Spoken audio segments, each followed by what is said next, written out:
idishga solib narsalarimizni tayyorlaymiz. Endi 5-6 qoshiq ketchup hamda 1-2 qoshiq mayonez solamiz. Yaxshilab ikkalasini bir xil bo'lgunicha aralashtirib tashlashimiz kerak. Mana bir xil bo'ldi. Endi kesib tayyorlab olgan nonlarimiz ustiga hammasiga bir xilda bir tekis qilib solib, ustini yaxshilab surib chiqamiz hamma yog'iga bir tekis bo'lishi uchun. Bu yana ham sochning mazali bo'lib chiqishini ta'minlaydi.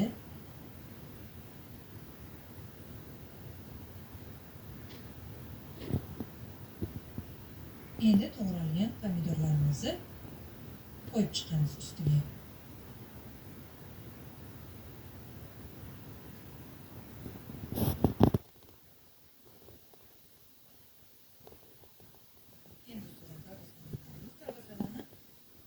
Albatta xuddi shu shaklda kesishga shart emas, so'raydi, kesishga bo'ladi.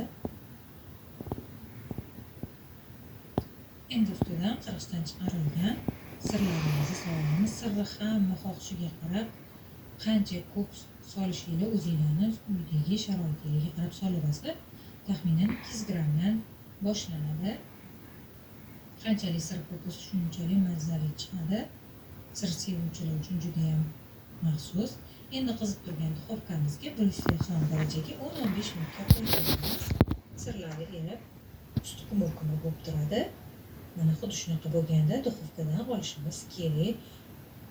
Juda ham mazali chiqadi. Ayniqsa issiqligida tanovul qilishinglarni tavsiya qilaman.